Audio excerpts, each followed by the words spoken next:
Ya, bismillahirrahmanirrahim. Assalamualaikum warahmatullahi wabarakatuh.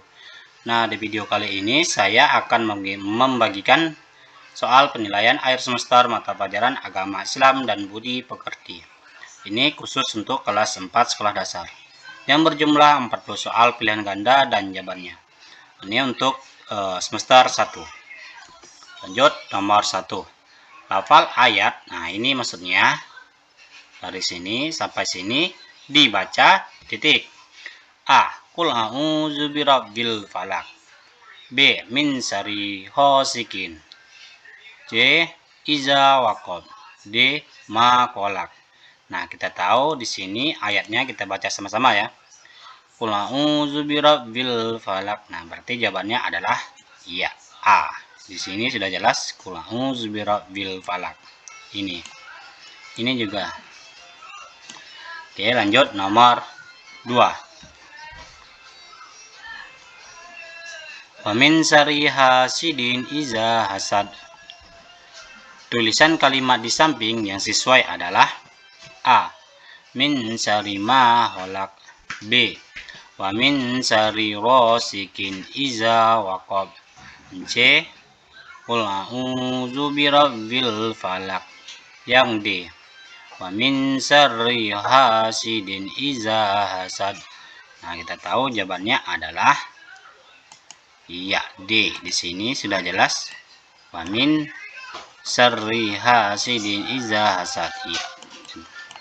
Lanjut nomor 3. Lafal surat Al-Falaq ayat keempat adalah titik. Yang A. Wa min syarri ghasikin iza waqab. Yang B. Wa min syarri hasidin iza hasad. Yang C. Min syarri ma khalaq. Yang D. Wa min syarri naffasati fil uqad. Nah, kita tahu lafal ayat keempat adalah jawabannya D. Wa min syarri naffasati fil uqad. Nah, oke, lanjut nomor 4. Surah Al-Falaq terdiri dari titik. A. 3 ayat. B. 4 ayat. C. 5 ayat. D. 6 ayat. Kita tahu surah Al-Falaq itu ada 5 ayat. Jawabannya adalah C. Nomor 4. 5 selanjutnya. Berikut ini yang termasuk ayat surah Al-Falaq. Yang benar adalah titik. A. Wanhar li rabbil kafassolli. Wa min syarri hasidin iza hasad. Dan C. Rabbi bihamdih wasabbih. Yang D. Lil musallina fawallun. Nah, kita tahu jawabannya adalah B. Wa min syarri hasidin iza hasad. Kita lanjut nomor 6. Arti lafal Al-Falaq adalah A. Waktu siang. B. Waktu malam. C. Waktu subuh. D. Waktu sore. Ya, jawaban tepat adalah di sini maksud dari Al-Falaq adalah waktu subuh. Jawabannya C. Nomor 7. Surah Al-Falaq mengandung perintah untuk titik. A. Mendirikan sholat. B. Berlindung kepada Allah Subhanahu wa Ta'ala. Yang C. Melaksanakan sholat. Yang D. Menunaikan zakat. Nah, kita tahu jawabannya adalah B, yaitu berlindung kepada Allah Subhanahu wa Ta'ala. Nomor 8. Surah Al-Falaq tergolong surah titik. A. Makkiyah. B. Madaniyah. C. Madinah. D. Mekkah. Ya, surah Al-Falaq tergolong dari Makkiyah. Jawabannya A. Oke, kita lanjut yang nomor 9. Surah Al-Falaq disebut juga surah Al-Mu'awwidzatain. Artinya titik. A. Surat permintaan. B. Surah keselamatan. C. Surah persembahan. D. Surah perlindungan. Nah, maksud dari surah ini artinya adalah surah, ya, jawabannya adalah D. Surah perlindungan. Lanjut lagi, nomor 10.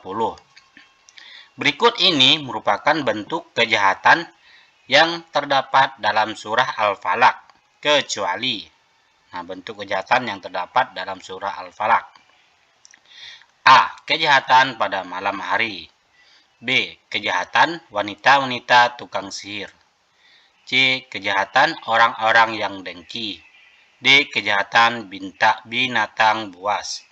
Nah, di sini kecuali jawabannya adalah ya, D. Jawabannya kejahatan binatang buas. Lanjut, nomor 11. Allah memiliki nama-nama yang indah disebut A. Asmaul Husna. B. Ahlus Sunnah. C. Asbabun Nuzul. D. Ashabul Kahfi. Ya, kita tahu nama-nama Allah yang indah disebut Asmaul Husna. Jawabannya adalah A. Nomor 12. Allah Subhanahu wa Ta'ala memiliki nama Al-Basir. Artinya titik-titik. A. Allah Maha Melihat. B. Allah Maha Adil. C. Allah Maha Agung. D. Allah Maha Esa. Ya, jawaban tepat adalah ya, di sini jelas Allah Maha Melihat atau Al-Basir. Lanjut, nomor 13.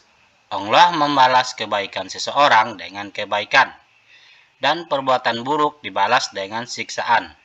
Karena Allah Maha A.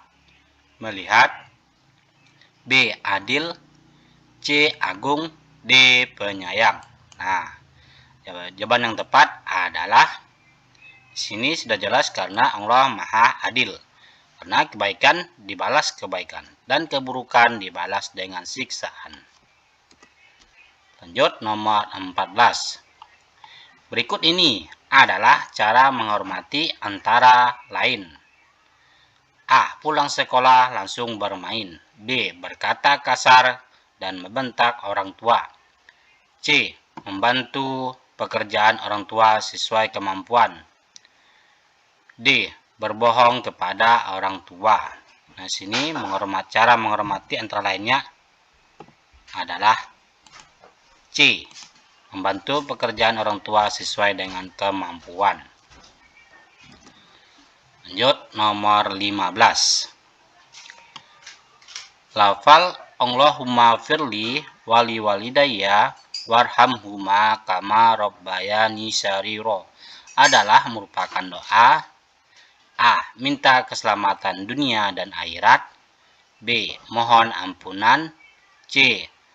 Untuk orang tua. D. Masuk dan keluar masjid.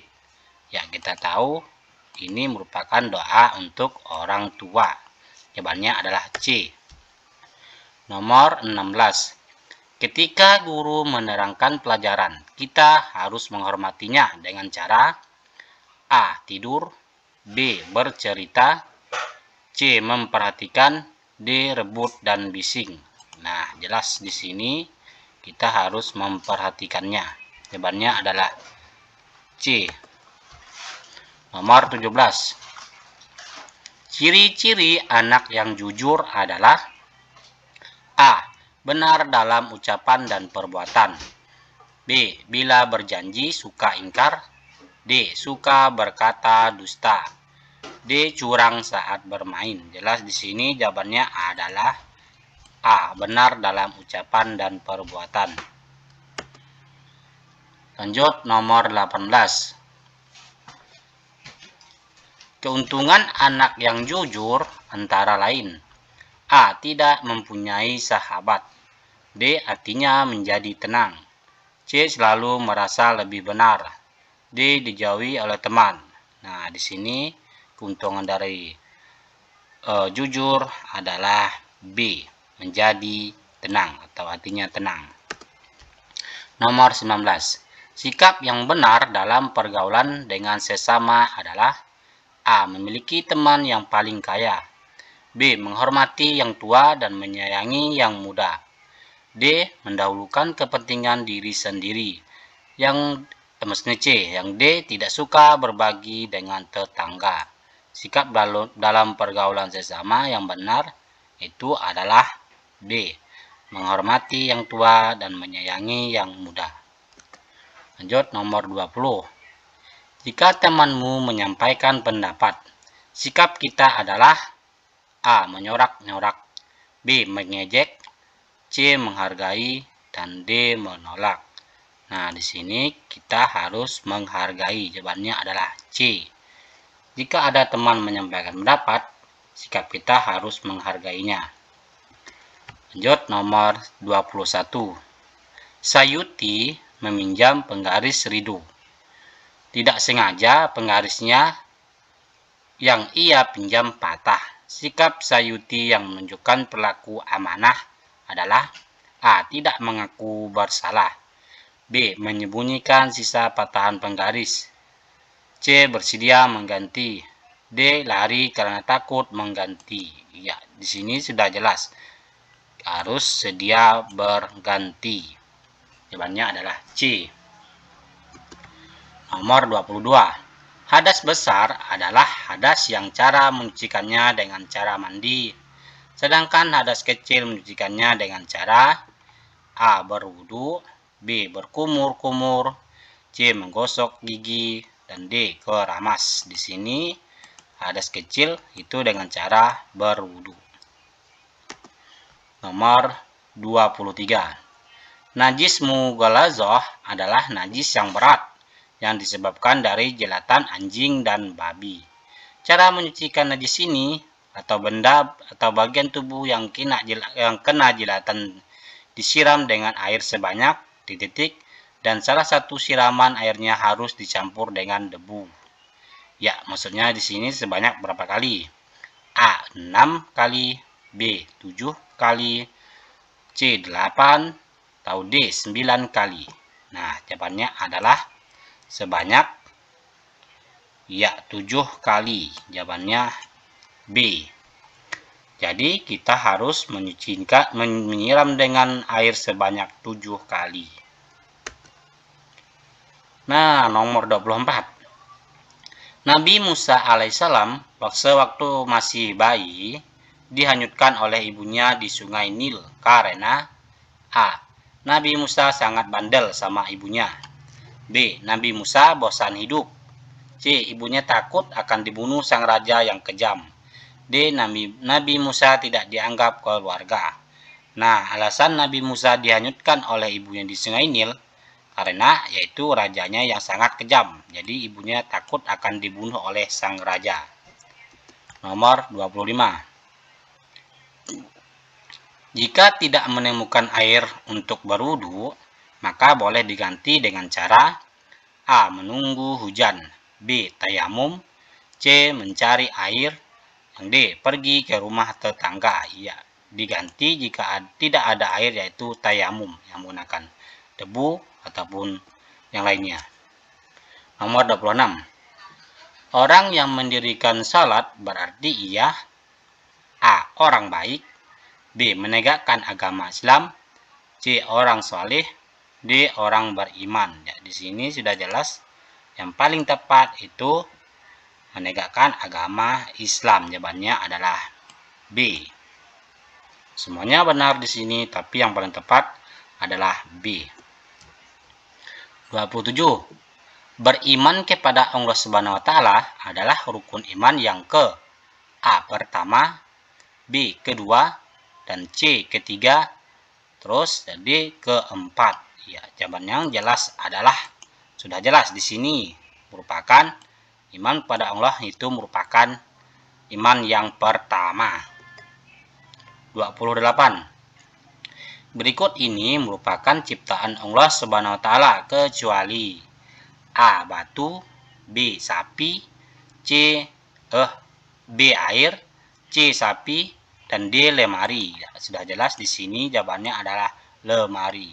ini dibuat oleh manusia. Dan semuanya di atas ini buat ciptaan Allah Subhanahu wa taala. Nomor 29. Kitab suci Al-Qur'an adalah perkataan titik A. Nabi Muhammad SAW, B. Allah Subhanahu wa taala, dan C. para nabi dan rasul, yang D. para malaikat. Ya, dalam kitab suci Al-Qur'an itu merupakan perkataan Allah Subhanahu wa taala. Jawabannya adalah B. 30. Contoh yang paling baik kita teladani adalah A. Ustadz, B. Ibu dan ayah, C. teman, D. Nabi Muhammad SAW. Sudah jelas di sini jawabannya adalah D. Ini merupakan paling baik kita teladani. Jawabannya adalah Nabi Muhammad SAW. 31. Beriman kepada Rasul-Rasul Allah Subhanahu wa taala adalah rukun Islam yang keberapa? A. 2, B. 3, C. 4, D. 5. Ya, jelas di sini beriman kepada Rasul Allah itu rukun Islam yang keempat. Oke. Lanjut nomor 32. Jumlah nabi dan rasul yang wajib kita imani adalah maksudnya ada berapa? A. 15, B. 20, C. 29 dan D. 25 ini. Yang D 99. Ya, di sini jawabannya kita tahu nabi itu yang kita imani ada 25 dan nabi terakhir adalah Nabi Muhammad SAW. 33. Nabi yang pertama adalah A. Nabi Muhammad SAW, B. Nabi Isa alaihissalam, C. Nabi Adam alaihissalam, dan D. Nabi Musa alaihissalam. Kita sudah tahu yang pertama itu Nabi Adam alaihissalam. Jawabannya C. 34. Berikut ini yang bukan nabi dan rasul adalah A. Ilyasa, B. Yahya, D. Zulkifli, dan D. Mikail. Nah, jelas di sini yang bukan nama nabi yaitu Mikail. Ini merupakan nama malaikat. Ya. Dan sisanya ini adalah nama-nama nabi. 35. Utusan Allah Subhanahu wa taala yang ditugaskan untuk menyampaikan ajaran agama kepada kaumnya disebut A. Ustadz, B. ulama, C. nabi, dan D. malaikat. Iya, di sini yaitu nabi. Jelas disebut nabi. Nomor 36. Berikut ini yang menunjukkan perbedaan nabi dan rasul adalah A. Nabi tidak berkewajiban menyampaikan wahyu, sedangkan rasul berkewajiban menyampaikan wahyu. Yang B. Nabi memiliki sifat tabligh, sedangkan rasul tidak memiliki sifat tabligh. Yang C. Rasul tidak memiliki umat, sedangkan nabi memiliki umat. Yang D. Rasul adalah berjenis kelamin laki-laki, sedangkan nabi berjenis kelamin perempuan. Kita tahu jawaban yang tepat adalah iya. Jawabannya adalah A. Nabi tidak berkewajiban menyampaikan wahyu, sedangkan rasul berkewajiban menyampaikan wahyu. Nomor 37. Sifat wajib bagi rasul ada A. 4, B. 5, C. 6, D. 13. Ya, jawabannya jelas di sini ada 4. Oke, lanjut nomor 38. Para rasul memiliki sifat sidik, artinya A. menyampaikan, B. benar, C. cerdas, dan D. dapat dipercaya. Di sini kita tahu sifat sidik ini adalah benar, artinya benar. Nomor 39. Ketabahan dan kesabaran mereka yang luar biasa dalam menyebarkan agama Allah. Nah, disebut A. malaikat, B. khulafaur rasyidin, D. ulul azmi, dan C maksudnya ini D. Muhammadiyah. Nah, di sini maksudnya Karena kesabaran dan ketabahannya menyebarkan agama Allah disebut dengan C. Ulul azmi. 40 atau nomor yang terakhir. Saat kita mendapat ujian dari Allah Subhanahu wa taala berupa sakit, sikap kita adalah A. Kesal, B. Sabar, C. Marah, dan D. Curiga. Ya, jawabannya jelas di sini. Kita harus sabar, bukan kesal, marah, apalagi curiga kepada Allah. Oke, sekian dan terima kasih. Assalamualaikum warahmatullahi wabarakatuh.